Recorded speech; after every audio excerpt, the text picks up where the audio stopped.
So we have the privilege of having two educators on our show.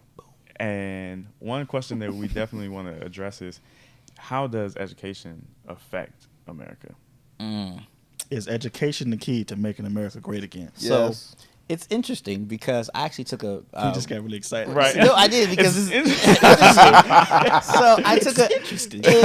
in my last semester, my master's last year. I took a class talk about issues in education, and they were talking about how the idea of American education, it was basically initiated to perpetuate Protestant ideals for students and children. So, and the idea was that we want to make you good Protestant children so that you can be participators in this democratic government. So, and it definitely pushed out or excluded Catholics, and it was like some of the textbooks were very offensive to Catholics and all this other stuff because it was like this basically Protestant idea around it. So education in America has always been this agenda to prepare people to participate in this democratic process. So there's always been an agenda as far as for how education is delivered, who participates. And I mean, and there was even a point where, education was only offered to a particular group of people, as far as you had to have a particular amount of money. And then when it talks about,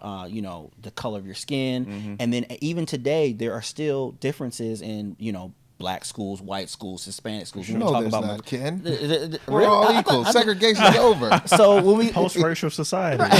So there was even this idea of trying to get a common school, but the idea has always been to prepare you to be good Americans. American school system has always been so that you can be good Americans that will participate in a democratic process. I know That's hard to believe, though. I know. Yeah, But it's like when you and it's all the researchers there, and there are people that will go against that. Yeah. And they have to go to great lengths to kind of try to make it, different, or to make it inclusive of, minorities and their particular situations, or have, even like now when we talk about standardized testing, standardized testing is in favor of the white majority, because you're going to talk about, the situation, the stories that you talk about, Johnny going down to the river with this fishing rod, and he's going to go fish it. Like, we don't know anything about that. Right. I don't do that. Right. You don't fish. There's not a creek by my We house. know about Hakeem going to the liquor store. That's what I know. What the test need to say. Or Ray Sean's taking the numbers down for grandma. You do that. Running numbers. Right. That's what we know. But there's no cultural inclusion. It's always been, we're going to talk about the white majority experience and exclude all the minorities.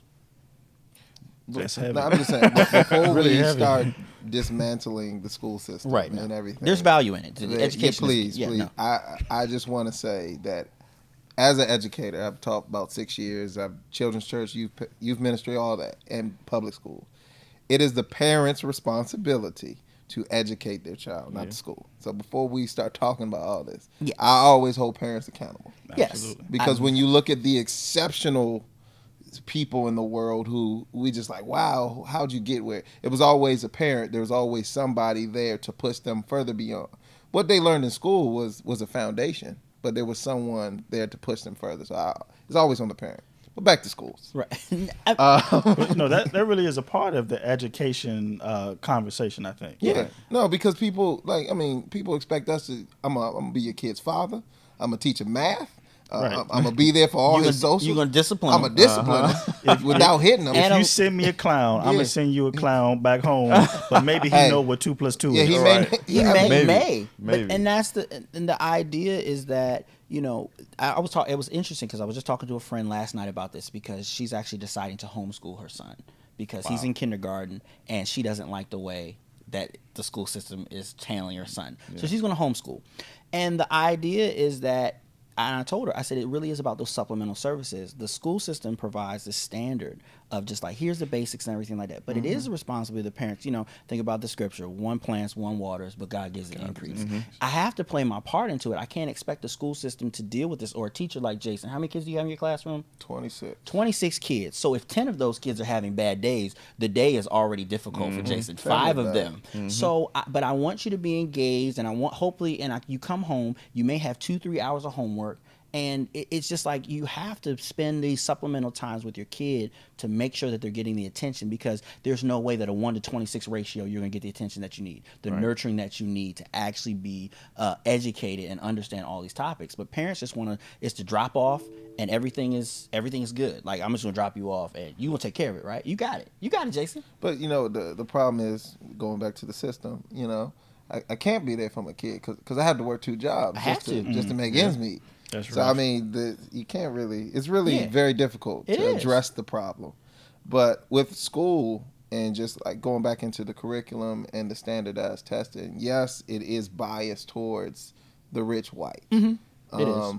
And like I said earlier, No I definitely question about think, it. no question, no question. no question. I mean, Wow. when you look, I've taken some of these standardized tests, like looking at the questions. I'm like, hold up, let me do my homework. Did we even get a chance Did to I teach get this Like, right? what's happening? And it's the language that's used. And then teachers are not prepared to for these kids to take these tests. We're not prepared. What we're doing in school is not preparing them for these tests. We don't have the resources. Right. But you can't teach to the test. We can't do that because I lose my job if I teach to the test. So I can't. So the assessment, I can't teach to the assessment. The measures, of the assessment that you want to do. I can only do general stuff. So what do you mean by teach to the test? What exactly does that look like? What happens usually before testing? We do a lot of practice tests. We go over test taking strategies. All right, this is what's going to be on the test. This is how we're going to do it. So that doesn't fit into the curriculum. That doesn't fit into the unit. Like, all right, we got to go. We have to cover it. No, the test, I need to make sure you know a certain amount of information and know how to take the test. And that's the issue. And it's okay to take a couple of days out that. But what happens is with the pressure placed on teachers, like, you're going to lose your job. So you're like, all right, look, if somebody walk in, open your textbooks, and this is what we're doing. But listen, we're going to prepare for this test. And I don't have to do that. I've gotten to a place where I'm able to incorporate all those things, and it's a lot of work. It's more than an 8-hour job. I'm sure. And if you are going to teach, you probably need to really care about the kids, because you're going to be working 12, 13 hours a day. And so even when thinking about like teaching to a test, it's almost like the idea, okay, the assessment is going to be how to build a house, but we're going to teach you how to measure. We're going to tell you what drywall is. We're going to tell you what concrete is. So go build a house. And then but we're not going to tell you exactly the plan. We're not going to we can't show you the plans of the house.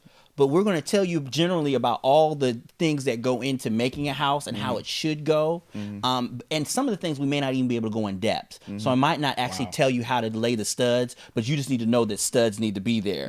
And I might not need to tell you how electrical really does, but you know that electrical has to be in the house and all that stuff. But then on test day, you're going to be given the plans and you got to build a house. So even though certain plans look different and certain codes and everything, we're gonna generally talk about all these things, and you're supposed to remember all of this without having any reference to anything else. You just need to now go build the house. Here's a hammer and a nail. Go build the house. Wow. That's what. I can't, as a teacher, I can't just say, okay, this is the house that you're actually going to build, and we're going to go through the steps on how to build this house, because they feel like that's not the proper assessment for measuring whether or not a student knows anything, because they should be able to demonstrate their understanding based on all of these things for the whole school year. And it's just like it's unrealistic for a child when you have so many different things.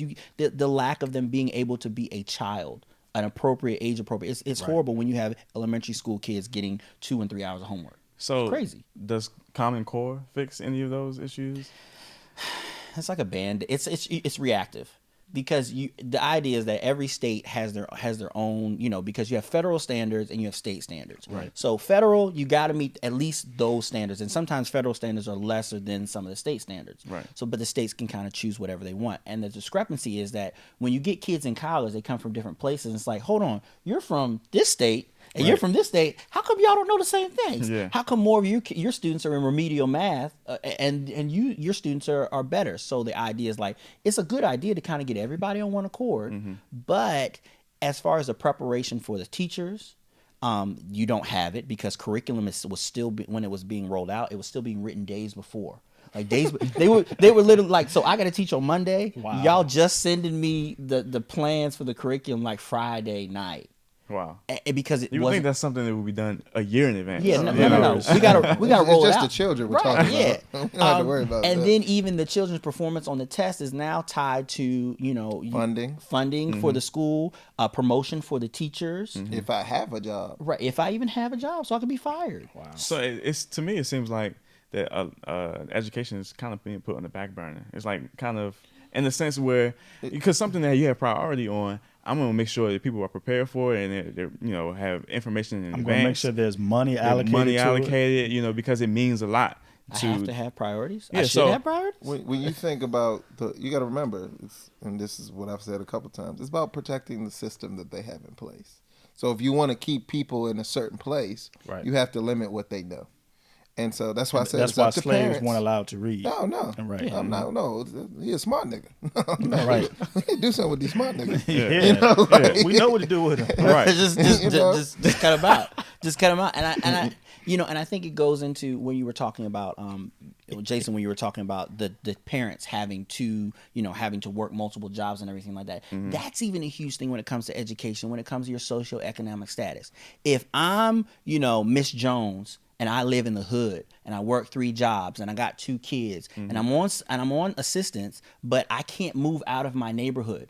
Let's say that my school is underperforming. I can't get my kid out of that school. So now I'm perpetuating the problem. But Mr. Johnson up the road, he just got a promotion at his job because he was able to go to college because of his situation and everything like that. I mean, I think about it all the time. I'm able to, and I dare say all of us probably can make the decision to live in particular neighborhoods because we want to, right. Not because we have to.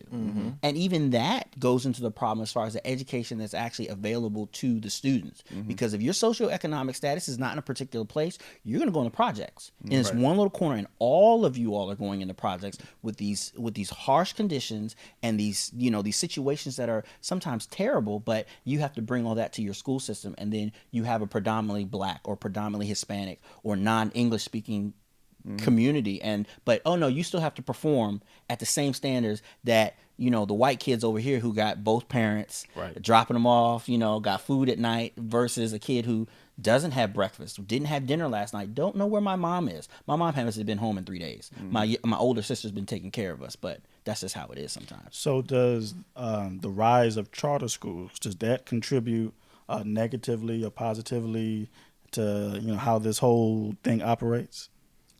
I mean, I'm sorry. No, go ahead. I mean, it depends. It really does, because a lot of times, if charters have to get their own funding, and then they have to be good schools themselves. Yeah. So I mean, it really, really depends. And I mean, wherever you go, you'll have your great schools. You have your schools that are not great. You got your schools where, these are where all the bad kids go because they get kicked out of all the other schools. and so, I mean, to bring it back to kind of just about making America great, in my opinion, the school system needs to be revamped. I mean, we need to. I mean, why don't we teach entrepreneurship? Why don't we get these things in these kids young? Earlier grades. Yeah. Why don't we understand how to? It's becoming a big deal in high school and college, but it's still room needs to be push that a little more when you're younger. You know what I'm saying? Mm-hmm. These fundamental skills, like how to do my taxes and all these things. Right.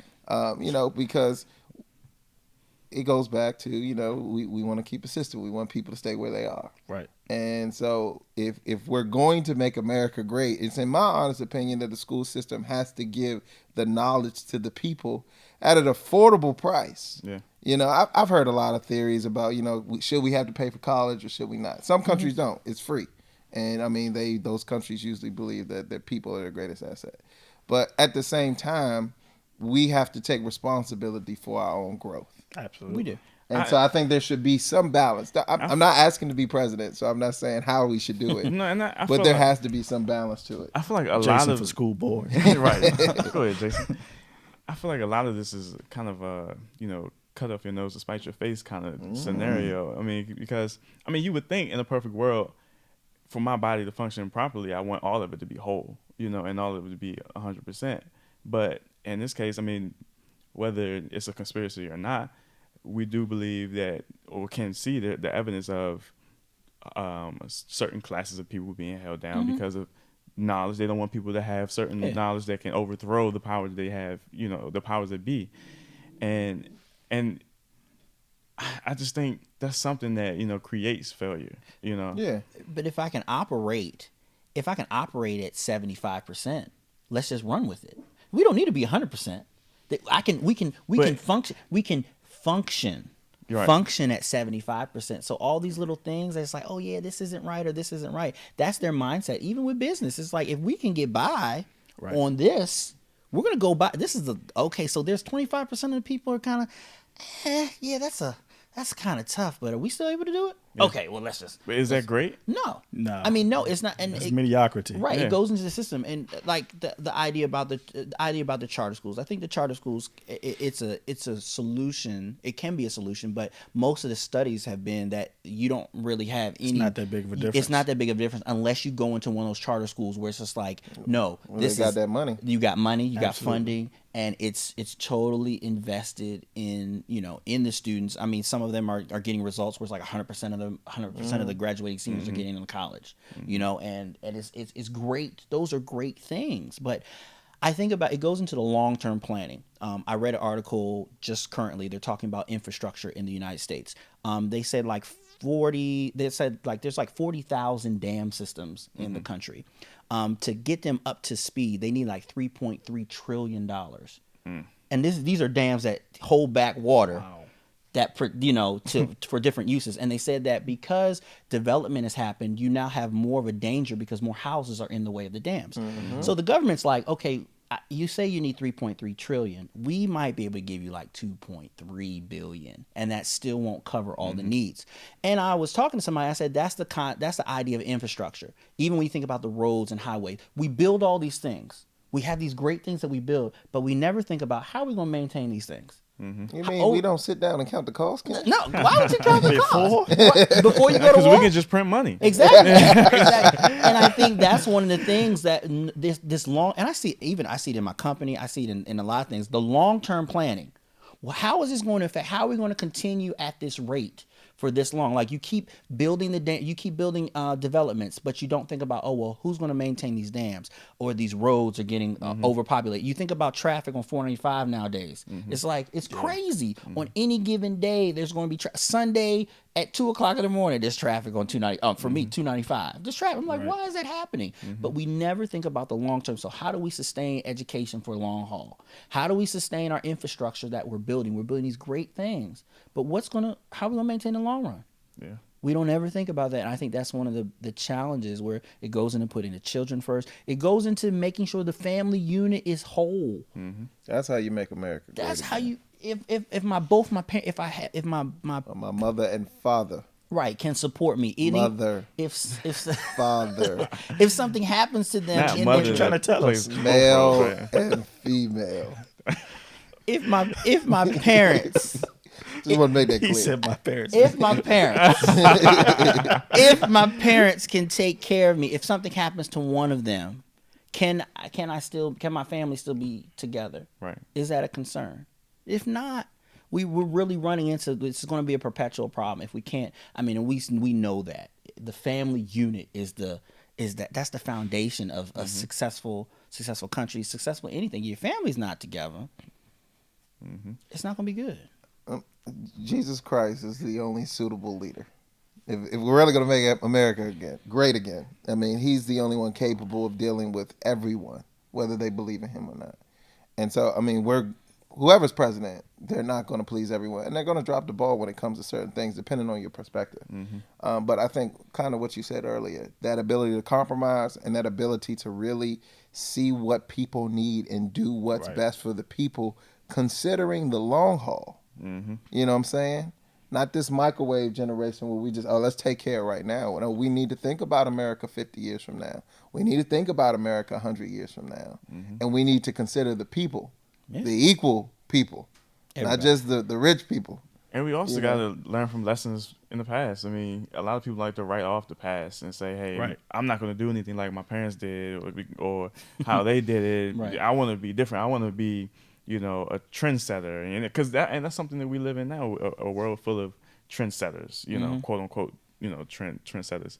But we never realized that, hey, there's certain things that was done in the past that has meaning to now, the why. Why did they exactly. do it There's that a way? why, and we just say, oh, well, it didn't work for me, but so I'll just keep going. But not realizing there's a reason why they did it that way, and we can also marry that with future thinking and have something great, I feel like that happens in the church a lot. Where it's just like where you think about more traditional means of worship and church structure, and there's a disconnect because it goes into the why. The why was never really explained to me why we do the things a particular way, but now I just know I don't like it and I just want to throw it out. But there's actually a reason that it's been able to be carried on this long. I mean, that's why it's like when people say the whole relationship, oh, it's not about religion and it's all about relationship. I was like, that's true, but it's the structure of religion is a vehicle that has carried it so that you would have access to it today. Right. Like because they wrote it down and because they wrote them hymns down, that's how you're able to have worship today, and you're able to have your Israel because somebody wrote them hymns down in that book. And as much as you want to be like, oh well, I don't like hymns, no, baby, you got to realize them hymns helped them get over. Your hymns shape and contain your theology. Hey, Shatta. Hey, yes. Oh, glory. I mean, it's the idea of innovation. Innovation is only possible if there's something to innovate. There had to be something before or a reason to innovate. Yeah, to we make innovate it better. for innovation's sake. And there's traditionalists that won't allow things to innovate. Right. They'll hold on to that's stuff. just as bad. Right. Yeah. So it goes back to the compromise. Exactly. Absolutely. I want to respect. right. It goes back to that discussion, that relationship. For us to be willingly to, can I sit down and can we talk about it? Nah, we can't talk about it because this is how we've always This done is it how this we way, do it. and then we don't change because we have to do it this way because if we Right. don't do it this way, and I think it just goes into that discussion, like being open. So many times I talk to people, I'm like, it doesn't matter if we agree or not. I'm fine. We can talk about it and not agree, and that's totally fine. And we can go get a burger afterwards. I'm Right. totally cool. Right. But so many people are just like, oh no, if you don't agree the same way or believe the same thing, I can't have anything to do with you. And I think that's short-sighted. That goes into the whole cutting off your nose to spite your face, or Right. oh, we're only going to build this clearing to only clear 5 feet because everybody's 5 feet now. But it's like, but what happens if we get somebody that's 7 feet tall? Right. Oh, nah, it'll be all right. They hit their head and it's like, oh, we have this big problem. It's like, no, just build the clearance a little bit. And higher. I think the failure to plan strategically is what's plaguing the church. Yes. It's plaguing our current culture. It's plaguing the nation. And until we, sit down and decide, we're going to plan for the future. But that takes time, Damo. Yeah. I can't do and that. discipline, I right? don't have time or discipline. And I have to, gotta be right now. sacrifice Right now. some stuff right now, right? Right. I gotta watch TV. I gotta watch Empire. Or Game of Thrones. I think there's a hunger for power when it comes to people, and I think that's what leads people to not compromise, obviously. And I think it's funny how I went into this discussion thinking that we were going to come out with the solution of education is the solution to make America great It's again. one. But piece. it is one big piece. One piece of but puzzle. the main thing I get out of this is compromise. It really is just compromise, and all of us have to be able to give up something that we have in order to make make something great and do good for the greater good. But real quick before we end, it's a book I'm reading, and it's called Stillheart. I think I might have told you about it, and it's about so hopefully I don't spoil it for you, but anyway. It's just Jason. Yeah, so it's it's a book Good old about me. it's pretty much a book about a bunch of people who get superpowers, but they all are bad, and then there's a group of people who are trying to kill them people so that they won't keep destroying the rest of the world. But the group of people were initially thought to be just regular human beings, but then come to find out there's a guy, the leader of it is actually epic, which is what they call him. So he has superpowers, and so he knows that him holding on to all the powers makes him turn evil and turn into something that he doesn't want to turn into. And so he has the ability to gift his powers to other people. And so what he does is he gifts his powers to other people and spreads it out so it doesn't consume him as much. And so he's compromising in the sense, hey, I don't need to have all the power. I know that if I have all the power that I may corrupt myself. So let me share this power with other people and give this out so that I'll have an opportunity to make this world a better place. Come on. And so I think that's something that we need to really take hold of as individual people, as leaders, as just law-abiding citizens. Yeah. I will not have all the power, and if I do, let me share it, because if I do, I'll create a position where I'm no better than anyone else. Yeah. You know, in a sense where it can corrupt me. Mm-hmm. And I think that's something that we should really, you know, take hold of. There's only one being capable of absolute power without being corrupted, and that is Christ. It is. Anyone else with it? Right. It Anyone is. else share your money, share your power, share your land. I mean, Let's this the make whole room. thing. People are assets. Right. You know, we all bring a different piece. So if everyone has an opportunity, we can make a perfect picture. Yeah. But if everyone doesn't have an opportunity, well, This is what we end up with. Right. let's make America great again. Let's Make do it. America. Let's try. Let's, So this is the Reckless Podcast. Thank you, Jason and Kenny, hey, Thank you. our pleasure. hosts of the Inside Out. Inside Out Podcast. Check us out. Check them out. Check them out. And one thing we want to do is make America great again. Mm-hmm. So make sure you subscribe, comment, like, do whatever you need to do. Share the video, and we appreciate your time. And vote. And vote, yeah. Please. And run for office. Run for office, local, anywhere. Think Get in big, there. yeah. Get in there. Yeah. Board of Education, everywhere. Are we finished? Or are we done? Put some respect on my name.